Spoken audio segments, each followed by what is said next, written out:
reaps of desperation. I don't know how else to say it. I don't know how nice you can really say it. It just feels like you're really trying to get any kind of headline you can to be relevant. And I don't love it. NASCAR fans, we gotta talk about this new golden ticket NASCAR just introduced, the Open Exemption Provisional. They're basically handing out VIP passes to guys from IndyCar, F1, and IMSA to just waltz into the biggest races of the year. No charter? No problem. Just get NASCAR's approval, and boom, you're in. Y'all smell that? No, it ain't burnt rubber. It's a controversy. And Denny Hamlin just threw a whole lot of gas on the fire. He is not happy. He straight up called it desperate. But is he just gatekeeping? Or does he have a point? Think about it. Would it be sick to see Max Verstappen or Lewis Hamilton battle the best in stock cars? But is this really good for the sport? Or is this rule taking a giant dump on the hard-working teams that have to earn their way into a race? And let's be real, if NASCAR's bending the rules for Daytona, what's stopping them from doing it for other big races? So, is this a genius move to bring in fresh eyeballs? Or just a gimmick that could backfire? Let's break it all down. So, what is the Open Exemption Provisional, or OEP? It's basically NASCAR,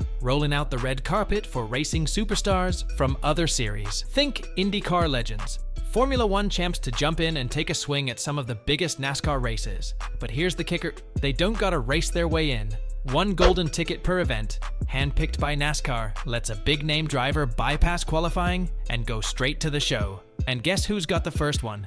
The man, the myth, the four-time Indy 500 winner, Helio Castroneves. He's locked into the Daytona 500, but not everyone's throwing confetti over this. Now Denny Hamlin driver, team owner, and full-time truth teller. Our guy did not hold back. He straight up called this move desperate and said it's a cheap trick for NASCAR to stay relevant. Yikes. His take? NASCAR is the premier stock car series, the big boys, and if a driver wants to race, they should earn their stripes the old school way. I don't know. I mean, I just think reaps of desperation.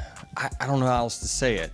I don't know how nice you can really say it. It just feels like you're really trying to get any kind of headline you can to be relevant. And I don't love it. I know, to me, it's a short-term gain, long-term loss. I just think you're the premier stock car series in the US. Be the big boys, and force people to come in here and get their credentials and do it the natural way. I don't think it's going to be a big factor really anywhere other than Daytona, but just simply put, saying that someone has a name that interests you and that they're going to have an automatic bid into the highest form of motorsports in the US, I don't love it. Basically, he's saying, hey, if I gotta put in the work, so should everyone else. And honestly, he's got a point. The Daytona 500 isn't just another race. Making the field is a huge part of its legacy, but not everyone's throwing shade at the OEP. Chase Elliott, the people's champ, is riding the fence like a pro.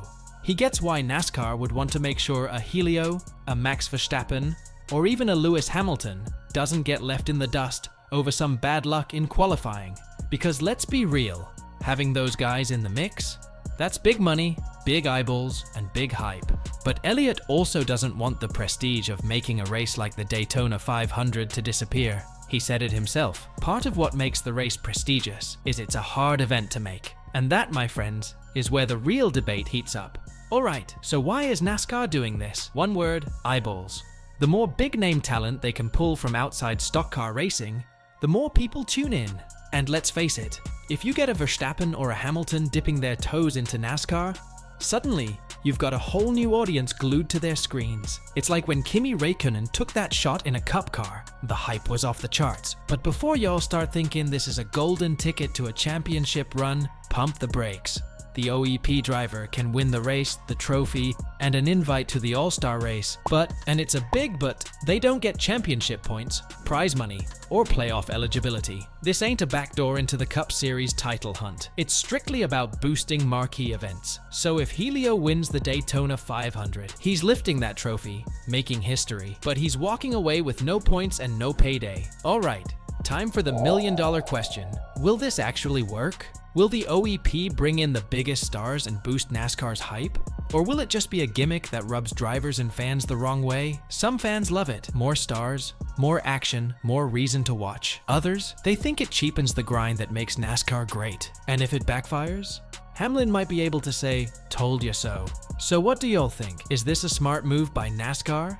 or does Hamlin have a point? Drop your thoughts in the comments below and let's get this discussion rolling. Don't forget to hit that like and subscribe for more interesting stories and updates from everything NASCAR. Do share this video with your friends. Until next time, keep the conversation going on, lucky dog on track.